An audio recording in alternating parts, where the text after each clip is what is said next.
monsieur le cow-boy. Cinéma. Attention, qui que vous soyez, attention, cette fréquence est exclusivement réservée aux urgences. Charlotte Farraud. On fait exactement comme si c'était rien passé. Bonsoir Charlotte. Bonsoir Guillaume. Comment va? Ça va très bien.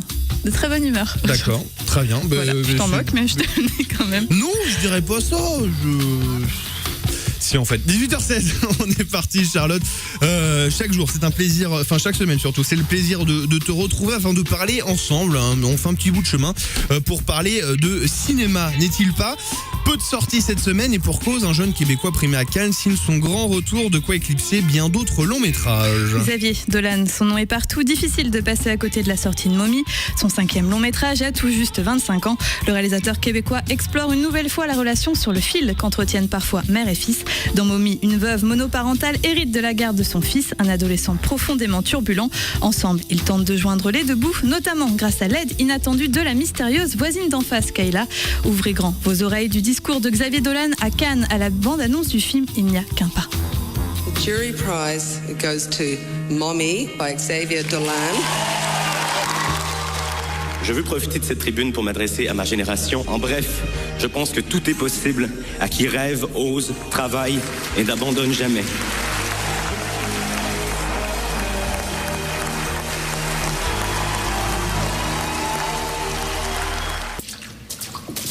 Écoutez, Diane, j'en ai vu et j'en vois des jeunes passer ici. On en réchappe quelques-uns et puis on se résigne à perdre les autres. La pire chose qu'on puisse faire à un enfant malade, c'est se croire ou le croire invincible. C'est pas parce qu'on aime quelqu'un qu'on peut le sauver. L'amour a rien à voir là-dedans, malheureusement. Les sceptiques seront confondus. Calme-moi. On va être un team, nous deux. On va prendre soin de toi, on va te protéger. En l'air fine, la nouvelle voisine. C'est une maîtresse d'école, c'est à sabbatique. Je me présente, Diane Després, je suis la voisine d'en face. Penses-tu que tu pourrais me rendre un petit service? Et que les sceptiques soient confondus.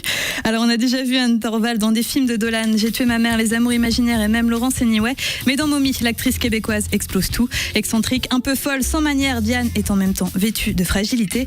Mais c'est aussi le jeune Antoine-Olivier Pilon, comédien que tout le monde s'arrachera d'ici peu, qui crève l'écran. On l'avait déjà aperçu dans le clip polémique College Boy du groupe Indochine, dont Xavier Dolan avait déjà assuré la brillante réalisation.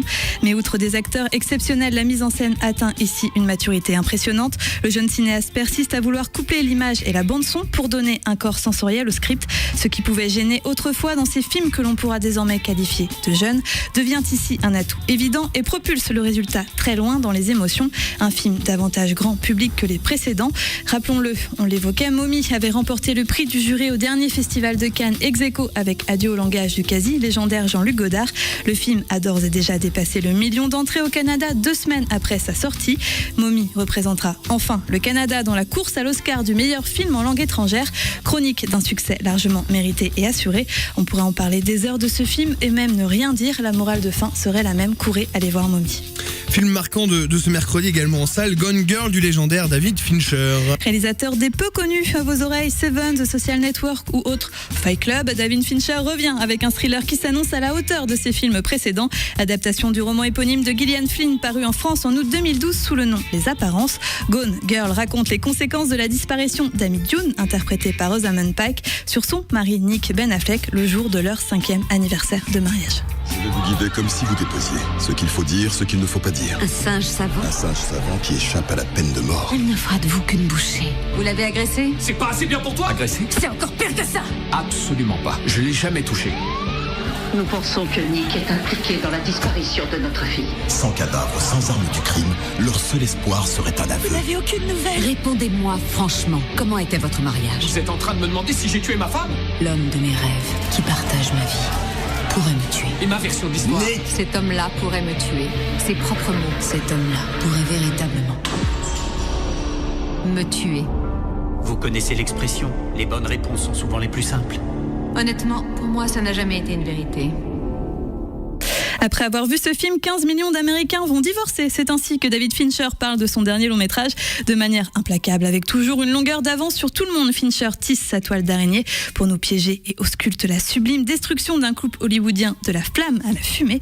Ce qui est jouissif dans Gone Girl, c'est que ce script passionnant dans sa noirceur et ses brusques dérèglements ne répond à aucune norme. On aime le réalisateur lorsqu'il est méchant. Dans Gone Girl, il est très très méchant, jubilatoire. Parmi les autres sorties, qu'est-ce que tu nous proposes cette semaine ? Je vous propose Lou, journal infime, véritable succès en librairie. La bande dessinée Lou a séduit petits et grands avec ses couleurs acidulées, son atmosphère légère et ses personnages attachants. Son auteur, Julien Nil, s'est donc lancé dans l'adaptation des aventures de son personnage fétiche en s'attardant pour ce film sur les 4 premiers tomes. Au casting, Nathalie Baye ou encore Ludivine Sagné. Autre sortie à présent, on reste en France avec Papa Was Not a Rolling Stones, célèbre morceau du groupe The Temptations. Papa Was a Rolling Stone, moult fois repris.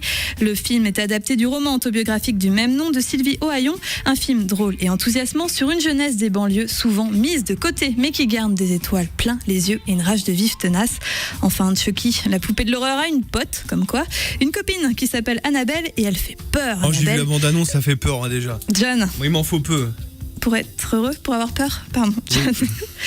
John est certain. Tu l'as mérité celle-là. Hein. Eh ben, je la prends, John. On revient à John est certain d'avoir déniché le cadeau de ses rêves pour sa femme Mia, qui attend un enfant. Il s'agit d'une poupée ancienne très rare, habillée dans une robe de mariée d'un blanc immaculé. Mais Mia, d'abord ravie de son cadeau, va vite déchanter. Annabelle, la poupée sanglante très remontée, est un film d'horreur à retrouver également ce mercredi en salle. L'info ciné de la semaine. L'excitation est totale. David Lynch annonce le retour de Twin Peaks. Voici une résurrection qui ne passera pas inaperçue en annonçant lundi dernier le retour de la série pour 2016. Sur la chaîne Showtime, les réactions sur la toile ont été enflammées et ont ravivé les souvenirs d'une œuvre culte dont le dernier épisode a été diffusé le 10 juin 1991 sur ABC. Déjà, une série culte unique dans le paysage des séries US qu'on va suivre. Et puis comme chaque semaine, des petites avant-premières pour la route, hein, pour partir léger. Ouais. Ça. Léger ou non, avec une carapace, ça va être difficile puisque c'est l'avant-première dans vos cinémas Pathé Gaumont ce dimanche 18h de Tortue Ninja de Jonathan Lieb. Megan Fox et forcément les 4 Tortues Ninja. Voilà, on l'a mis pour le plaisir parce que ça nous a rappelé de vif. Voilà, on l'a perdu. Et puis, je continue seule. Une autre avant-première pour les fans de Romain Duris et ou de François Ozon. D'ailleurs, avant-première toujours dans vos cinémas Pathé Gaumont mardi prochain de Une Nouvelle Amie, nouveau film de l'acteur et du réalisateur qui seront tous les deux présents au cinéma Pathé Gaumont ce mardi à venir. Je m'en fous. On se quitte avec la carte blanche d'une grande dame du cinéma nantais. Exactement, lundi prochain, 13 octobre, débute la carte blanche à Catherine Cavelier qui vient de quitter son poste de directrice du cinématographe et qui a porté le projet du cinématographe depuis presque 20 ans. Cette carte contient 26 films et des soirées spéciales enrichies. De son engagement militant, Catherine Cavelier a voulu que ces deux leitmotivs, le féminisme et le mouvement d'éducation populaire, colorent sa carte blanche. On y trouvera donc des films totalement inédits comme Johanna d'Arc of Mongolia de Ulrich Oettinger, mais aussi des plus grands classiques dont Johnny Guitar de Nicolas Ray. La carte blanche commence lundi à 18h15 avec Brigadoon de Vincente Minnelli et se poursuit avec une soirée débat ciné-femme à 20h30. Et puis nous, on se retrouve la semaine prochaine en compagnie peut-être de Tortue Ninja. Peut-être. Ah non, mais c'est dingue parce que tu peux parler de choses sérieuses. Les Tortues Ninja, c'est au-dessus. C'est vrai, ça passera toujours au-dessus. D'accord. La semaine prochaine, tu me reparles des Tortues Ninja. Je te les amène. C'est vrai, tu les connais ? Je vais les trouver. J'ai une semaine. C'est des copains à toi ? Ouais, surtout Raphaël Lowe. Oh, ça m'intéresse. Moi, c'est mon préféré. J'aime beaucoup aussi les éléphants. Pas toi ?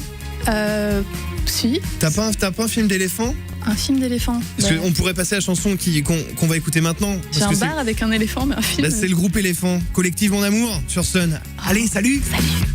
De ma fenêtre, je vois